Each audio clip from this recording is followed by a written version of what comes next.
አሁን ደግሞ በቤተ ክርስቲያኑ ሙዚየም ያሉትን ታሪካዊ ቅርሶች እንመልከት። አሁን የምንገኘው በደብሩ ጊዜያዊ ሙዚየም ውስጥ ነው። ይህ ቤት ከተሰራ ከ130 ዓመት በላይ እድሜ ያስቆጠረ። ይህን ቤት ያሰሩት አጼ ምኒልክ ናቸው። በሩ፣ መስኮቱ፣ አጠቃላይ ወደ ላይ ቁመቱ ስትመለከቱት የድሮ ቤት አሰራር ነው፣ ዲዛይን ነው። ቀይ የተቀባው እንጨት የመጀመሪያው ነው። እርስ በርስ አዋቅረው ምንም ምሰሶ ተሸካሚ ሳይኖር ተዋቅሮ የተሰራ ጥንታዊ ቤት ነው። ሌላው ቆርቆሮ ሲቀየር ጣልቃ የተደረገለት ማለት ነው። አጼ ምኒልክ ይህን ቤት ካሰሩ በኋላ በግምጃ ቤትነት ሲገለገሉበት ቆይተዋል። በመካከልም እንግዲህ ቤተክርስቲያኗ ደግሞ ሌሎች አገልግሎቶች ውስጥ ትገለገልበት ከቆየች በኋላ አሁን ደግሞ የተሻለ ሙዚየም እስኪሰራ በሚል ይህንን በጊዜያዊነት ጊዜያዊ ሙዚየም ሆኖ እያገለገለ ይገኛል ማለት ነው። በርካታ ያልወጡ ቅርሶች ይገኛሉ። እነኚህ የተወሰኑት ለማስታወቅ ያክል ነው እንጂ በጣም ብዙ ያልወጡ ቅርሶች አሉ። ያም የሆነበት ምክንያት ያልወጡበት ምክንያት ቤቷ አነስ ስለምትል ሌላ የተሻለ ሙዚየም መስራት ስለሚያስፈልግ ማለት ነውና እንደውም በዚህ አጋጣሚ ይህንን ሚዲያ የሚከታተል ህዝበ ክርስቲያን በሙሉ ወደዚህ ቦታ መምጣት ችግሩን በማየት መመልከት የሙዚየሙን አቀማመጥ አጠቃላይ ብዙ ነገር ይጎለዋል እና ይህንን ለቀጣዩ ትውልድ ማስተላለፍ የምንችለው ይህንንም ደህንነቱ ሲጠበቅለት በውስጥ ደግሞ እንደዚሁ ተጣጥፈው የተቀመጡ አልባሳቶች በጣም በርካታ የገፍታቶች ንዋየ ቅድሳቶች አሉና እነሱም የተሻለ ሙዚየም ተሰርቶላቸው ትውልዱ የሚማርበትን ሀገሩን ማንነቱን የሚያውቅበት መንገድ ሁላችን አብረን በጋራ እንስራ እንላለን። መልእክታችን ነው ማለት ነው።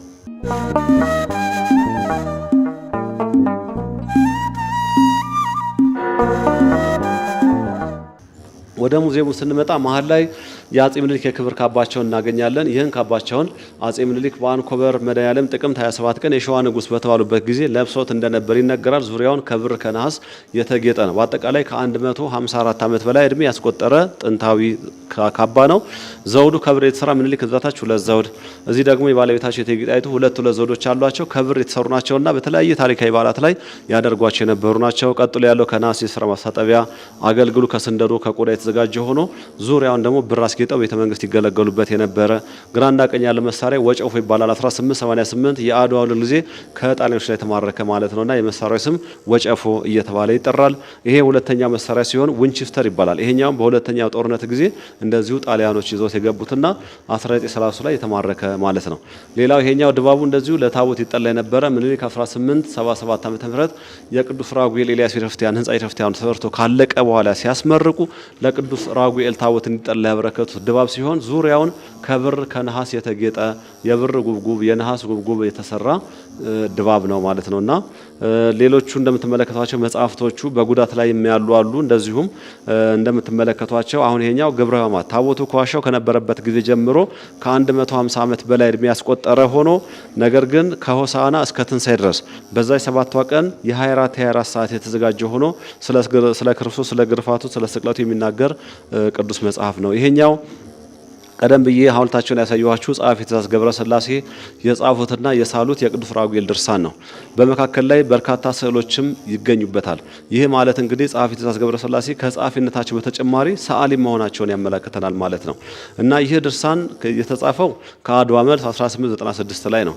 ምኒልክም ይጸልዩበት እንደነበር ይነገራል።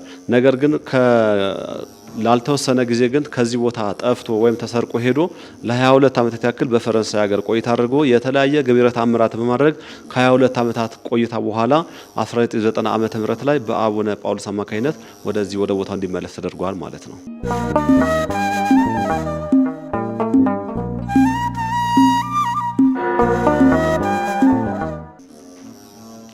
እሺ እዚህ ጋር ዞር ስንል ደግሞ አልባሳቶችን እንመለከታቸዋለን። እነኚህ በሳጥን ውስጥ ያሉት አልባሳቶች ታቦቱ ከዋሻው ከነበረበት ጊዜ ጀምሮ አባቶቻችን በአገልግሎት ጊዜ ይለብሷቸው የነበሩ ከ150 ዓመት በላይ እድሜ ያስቆጠሩ ጥንታዊ አልባሳቶች ናቸው ማለት ነው። ወደዚህ ስንዞር የተለያዩ ንዋየ ቅድሳቶችን እናገኛለን። ከነሐስ የተሰራ ጸናጽሎች፣ ጥንታዊ የብር መስቀል፣ ሻምሪያዎች ሁሉ በቤተ መንግስት ይገለገሉባቸው የነበሩ እነዚህ ደግሞ ማይካ ናቸው። በውስጥ በኩል ተከፍተው ባትሪ ድንጋይ ሲገባቸው ብሉ ላይት ብርሃን ይሰጡ ነበረ ማለት ነውና እነኚህ ሁሉ የቆዩ ናቸው፣ በዘመኑ የነበሩ ናቸው ማለት ነው። እቺ መጥረቢያዋ ከጀርመን ሀገር የሰጠች ህንጻ ቤተክርስቲያኑ ሲሰራ አንድ ጀርመናዊ ነው ያበረከተ። እንደ መፍቻ፣ እንደ መዶሻ፣ እንደ መጥረቢያና እንደ ሚስማር መንቀያ አንድ እቃ ሆና ግን አራት አይነት ስራ ታከናውን ነበረ። ይሄኛው ረጅሙ መስቀል የግብጽ ጳጳስ አቡነ ማቴዎስ የእሳቸው የእጅ መስቀል የነበረ ይሄ በሳጥን ውስጥ ያሉት ሚስማሮች እዚሁ ተቀጥቅጠው የተሰሩ ህንጻ ቤተክርስቲያኑ ሲሰራባቸው የነበሩ እነኚህ የድባብ አጫዋች ይባላል። ከብር የተሰሩ ናቸው። ቃጭሎቹ ከነሐስ የተሰሩ ናቸው። ከዚህ በላይ የምንመለከታቸው ደግሞ የኢትዮጵያ ፓትርያርኮችን በየዘመናቸው የነበሩ እንመለከታለን ማለት ነው። እዚህ ጋር መጀመሪያ ላይ ግብጻዊ ጳጳስ አቡነ ማቴዎስ እሳቸው ናቸው። እዚህ ደግሞ የመጀመሪያ ኢትዮጵያ ፓትርያርክ ብፁዕ አቡነ ባስልዮስ፣ ሁለተኛው ቴዎፍሎስ፣ ተክለ ሃይማኖት፣ መርቆሪዎስ፣ ጳውሎስ፣ አሁን በስራ ላይ ያሉት ማቲያስ እያለ ይቀጥላል ማለት ነው። እና እኚህ አጠቃላይ የኢትዮጵያ ፓትርያርኮች ናቸው ማለት ነው። ኢትዮጵያ በታሪኳ 6ኛ ፓትርያርክ ላይ ደርሳለች ማለት ነው። እነኚህ ሁሉ መጻሕፍቶች በአጠቃላይ ብራናዎች ናቸው። ከፍየል ቆዳ ላይ ተፈቆ የተዘጋጁ ናቸው።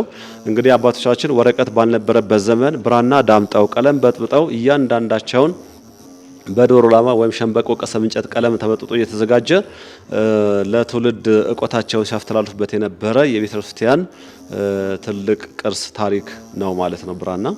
እዚህ ውስጥ የምትመለከቷቸው ጽዋዎች ናቸው። ቅዱስ ቁርባን ይሰጥበት የነበረ ነው። ይሄ ትልቁ ከ3 ነገር የተሰራ ወርቅ፣ ብርና ነሐስ ነው።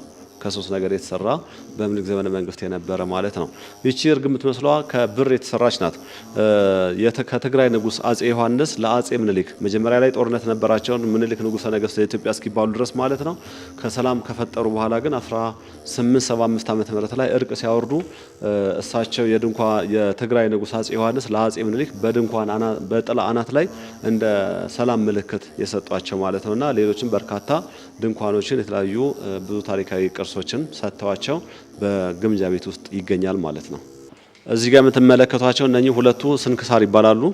ዘወትር ከኪዳን በኋላ ከቅዳሴ በኋላ የሚጸለይባቸው ናቸው። ስለ ጻድቃን፣ ስለ ሰማዕታት፣ ስለ ከውልደታቸው ጀምሮ እስከ ህልፈታቸው ያለውን የየቀኑን የሚናገር ነው። የስድስት ወር ማለት ነው። እዚህ ጋር የምትመለከቱት ጣሊያንኛና አማርኛ በሁለት ቋንቋ ጽፈው የቅዱስ ራጉኤልን ስዕል አድርገው ያበረከቱት ጣሊያኖች ከ1930 በኋላ ነው። በዚህ ጋር ደግሞ የምንመለከታቸው ጥንታዊ መስቀሎች አሉ። ትልልቆቹ የመጦር መስቀሎች ናቸው። ትንሾቹ የእጅ መስቀሎች እየተባሉ ይጠራሉ። ቀደም ሲል እንግዲህ በነገስታቶቹ ዘመን አባቶቻችን ምእመናን ሲባረኩበት የነበሩ መስቀሎች ናቸው። አክሱም ዲዛይን እና ጎንደር ዲዛይን ተብለው የሚጠሩ የመስቀል ቅርጽ ናቸው ማለት ነው።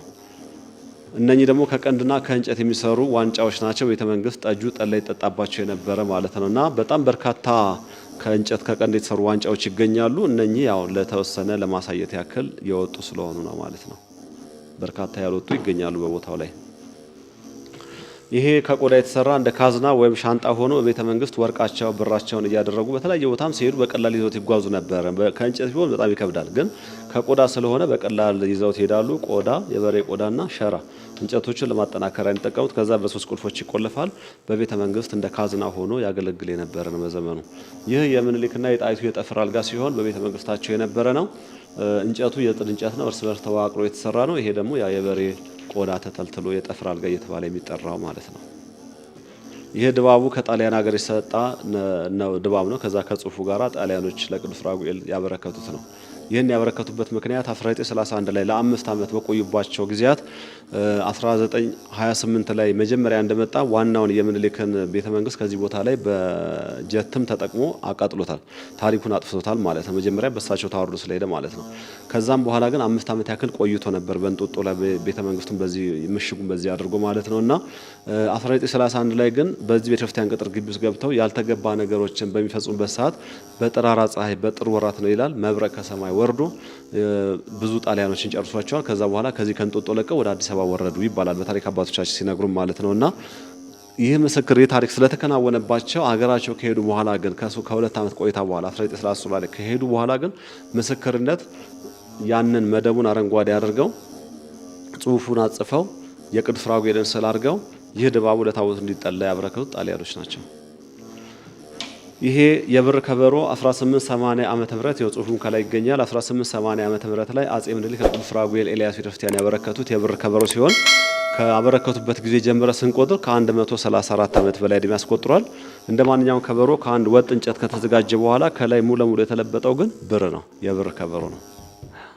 እዚህ ጋር ጥሩምባው፣ ጦሩ፣ ጅራፉ ቤተ መንግስት የነበረ የንጉሱ ናቸው። ይሄ ለምድ ይባላል። የቤተ መንግስት የፈረሰኞች ነው። ይሄ የድሮ ብሮች ናቸው። አጠቃላይ በብር የተለበጠ ነው። ለምድ ማለት አንድ ፈረሰኛ በፈረስ ላይ ሲወጣ ከላይ የሚለብሳት የማዕረግ ልብሱ ናት። ይሄ ጥላው ለንግስት ዘውዲቱ ይጠላ የነበረ ለንግስት ለቴጌ ለጣይቱ ይጠሉ የነበሩ ናቸው ማለት ነው።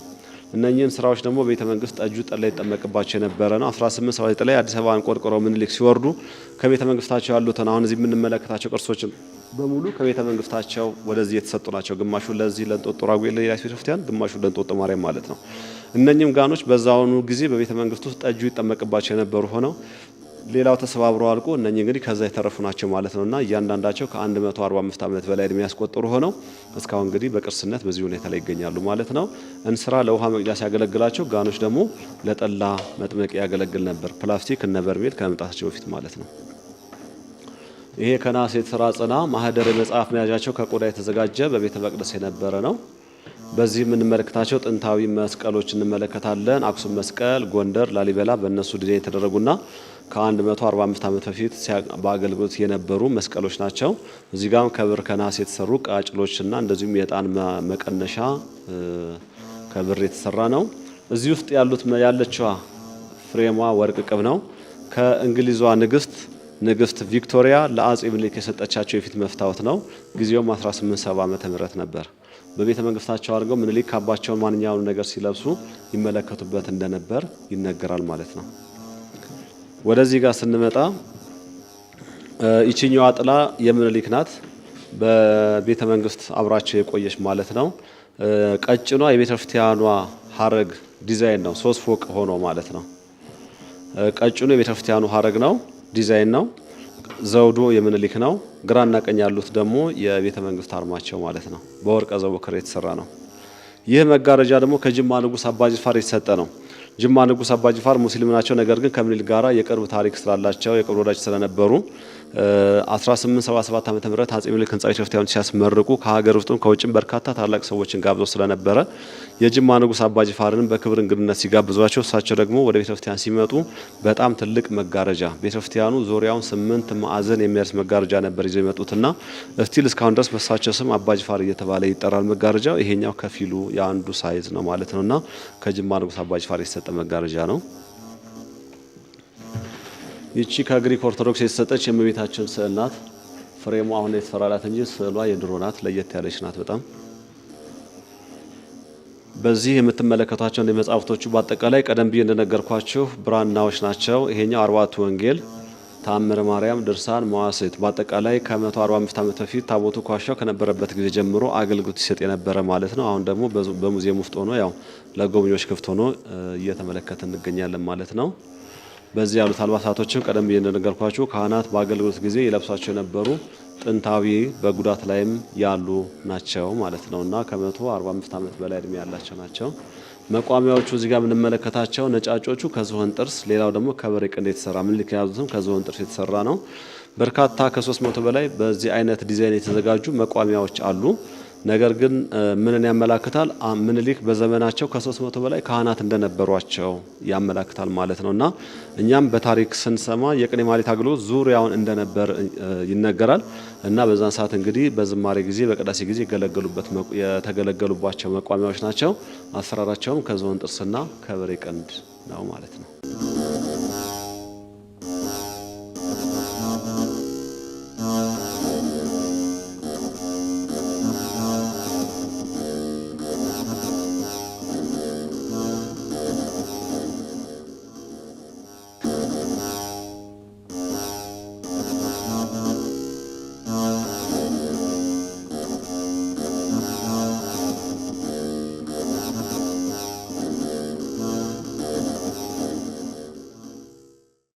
የተከበራችሁ ተከታታዮቻችን ጉብኝታችን ቀጥሏል።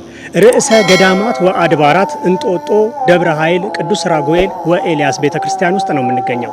ይህ የምንመለከተው ጥንታዊ ቤተክርስቲያን አሰራሩም ግሩም ነው።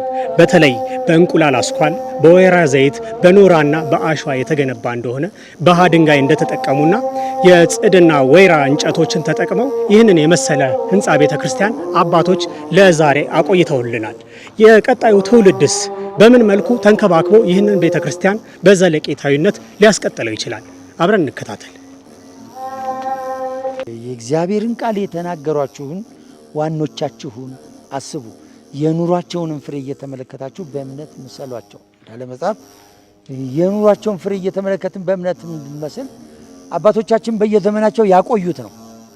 አሁን ትውልዱ በቴክኖሎጂ በመደገፉ የተነሳ እንደው አሁን እግዚአብሔር ይመስገን የቤተ ክርስቲያንን ትኩረት እየሳበ እየመጣ ነው እንጂ በሙሉ ሁሉን ነገር አሁን የውጭ ሀገር ዜጋ ይመጣል፣ እዚህ ሀገር ይመጣና የእኛን ቅርስ በፎቶ ያነሳል፣ እዛ መልሶ ለኢትዮጵያውያን ይሸጥላቸዋል።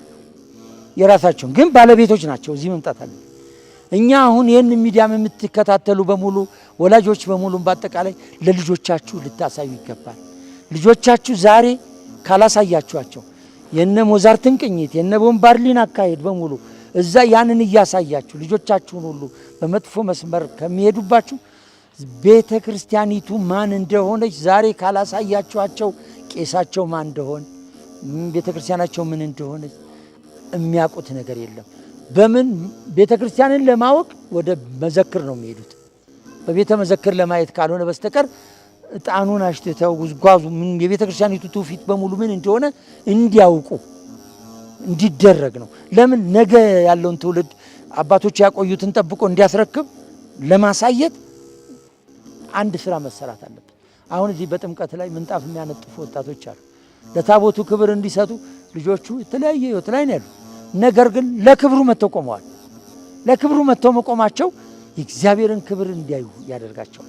እንዲህ የሆነ ስለሆነ የትውልዱ አሁን ትኩረት እየሳበ ስለሆነ ይህን ሚዲያ የምትከታተሉ ሁሉ ወላጆችም ማንኛችሁም ትልልቆቹም ቢሆኑ የራሳቸው እዚህ አሁን አዲስ አበባ ከተማ ውስጥ ሆኖ ይህን ቦታ ማያውቃለን ቤተ ክርስቲያናቸው ማን እንደሆነቸው የቤተ ክርስቲያናቸው ህይወት ምን እንደሆነ ጠንቅቀው እንዲያውቁ ወደ ቤተ ክርስቲያን መምጣት አለባቸው። ታሪካዊ ቦታዎችን በመጎብኘት ቱሪስት አይደለም ጎብኝቶ መመለስ ብቻ አይደለም፣ ታሪካዊ አደራውን መወጣት ያስፈልጋልና ለትውልድ እንዲተላለፍ ለማድረግ ሁላችንም የየበኩላችንን ድርሻ እንድንወጣ በዚህ አጋጣሚ ያሳስባል። አለቃ ገብረሃና ብዙ ጊዜ የምናውቃቸው በቀልድ ነው። ነገር ግን እዚህ ቦታ በግብዝና ሲያገለግሉ የነበሩበት ታላቅ ቦታ ነው እና አለቃ ገብረሃና በዚህ ቦታ መታሰቢያቸውን ዛፍ ተክለዋል። እቴጌ ጣይቱም ዳግማዊ አፄ ምኒልክም እንዲሁ በዘመኑ የነበሩት ሊቀ ጳጳስ ግብፃዊ አቡነ ማቴዎስ ስለነበሩ እሳቸውም የተከሉት ዛፍ ጸሐፊ ትእዛዝ ገብረ ሥላሴ ወልደ አረጋዊ የተከሉት ዛፍ በመታሰቢያነት እስካሁን ድረስ ይገኛል በቤተ ክርስቲያኑ ጀርባ እና ይህን ታላቅ ቦታ ቆርቁረው በርካታ 300 አድራሾች ነበሩት። በዚህ ቦታ ላይ ሰላም ለኪ አድራሾች በዚህ ቦታ የእመቤታችን ሰላም ለኪ በእድሜዋ ልክ ነው የሚደረሰው። እስካሁን ድረስ ተቋርጦ አያውቅም። አሁንም የዚሁ ደብሩ አገልጋዮች በእመቤታችን እድሜ ልክ በቀን 64 ሰላም ለኪ አይታጎልም። በዚህ ቦታ ማንኛውም ጸሎትም አስደርሱልኝ ቢልም አጠቃላይ በዚህ ቦታ ይደረጋል።